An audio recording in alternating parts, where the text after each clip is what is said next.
आप मेरे को एक बात बतलाइए। पंडित तो बहुत सारे होते हैं, लेकिन असल पंडित कौन होते हैं? जो शादी ब्याह कराते हैं वो होते हैं, या मंदिर में पूजा कराते हैं वो होते हैं, या कथा कथा सुनाते हैं, कथावाचक जिनको लोग बोलते हैं वो होते हैं पंडित। तीनों में असल पंडित कौन है, इसके बारे में आप मेरे को बतलाइए। देखिए, आपने जो पंडित के बारे में पूछा है, पंडित हमारे समाज में तो इन तीनों का दर्जा पंडित कह दिया गया है। क्योंकि आपने कहा जो मंदिर में जो पूजा कराते हैं वो पुजारी जी हैं, उनको भी पंडित जी कहते हैं, पुजारी जी हैं वो। और जो कथा वाचते हैं उनको भी शास्त्र का ज्ञान है, तो बिना शास्त्र का ज्ञान का कथा कोई वाच नहीं सकता है, कथा कह नहीं सकता।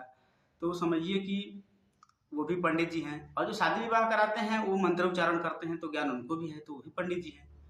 पंडित जी देखिए, हमारे समाज में इनको पंडित जी कहते हैं, लेकिन सही अर्थ में पंडित जी का अर्थ भगवान श्री कृष्ण ने गीता में बताया है। श्रीमद् भागवत गीता में अध्याय 5 श्लोक 18वां, विद्या विनय संपन्ने ब्राह्मणे गविहस्तिनी सुनी चैव स्वपाके च पंडिता समदर्शिना। समदर्शिना का अर्थ होता है समान दृष्टि रखने वाला, सब पे समान दृष्टि कैसे रखना है उसमें भगवान ने बताया है, विद्या विनय संपन्न ब्राह्मण। अब विद्या विनय युक्त क्यों कहा गया है? विद्या विनय युक्त इसलिए कहा गया है कि विद्या और विनम्रता दोनों एक दूसरे के पूरक हैं। जहाँ विद्या होगी वहाँ विनम्रता होगी, जहाँ विनम्रता नहीं होगी समझिए वो विद्या नहीं है। आजकल के बच्चे जैसे ज़्यादा पढ़ लिख लेते हैं तो फूलते रहते हैं, अपने आप में किसी को लगाते नहीं हैं कि मैं तो बहुत ज़्यादा पढ़ा लिखा हूँ, मेरे जैसा दूसरा कोई है नहीं। तो वो सच में विद्या नहीं है। विद्या जो सच में विद्या को ग्रहण किया है उसमें अहम कभी नहीं आ सकता, उसमें विनम्रता आएगी। इसलिए सही विद्या का अर्थ यही है कि इसमें विनम्रता आ जाए। इसीलिए एक ब्राह्मण के प्रति विद्या और विनम्रता दोनों को संबोधित किया गया है कि विद्या विनय युक्त ब्राह्मण और चांडाल। अब देखिए दोनों में कितना डिफरेंस है, कितना अंतर है।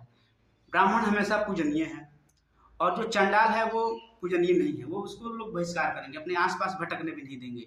लेकिन सच में जो पंडित है, सही मायने में जो पंडित है, वो दोनों के लिए समान दृष्टि रखते हैं, चांडाल के लिए भी और विद्या विनय संपन्न ब्राह्मण के लिए भी वो समान दृष्टि रखते हैं। दोनों के लिए वो दोनों में परमात्मा को देखते हैं कि दोनों में, जैसे कि एक ट्रेन में जो डीजल डलता है ट्रेन इंजन को चलाने के लिए, वही डीजल इंजन से एक छोटी सी कार समझ लीजिए, बस समझ लीजिए, ट्रैक्टर समझ लीजिए, सब उसी डीजल से चल रहे हैं। तो वैसे ही जो परमात्मा एक चंडाल के अंदर है वो विद्वान के अंदर भी है।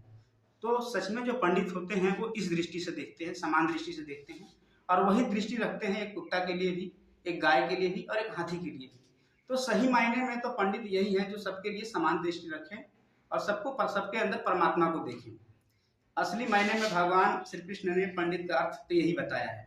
और समाज में तो वैसे सबको पंडित कहते हैं, लेकिन हमारे हिसाब से हम भगवान से बड़ा तो कोई नहीं है, तो हम भगवान का ही मानते हैं कि सही मायने में पंडित इन्हीं को कहा जा सकता है।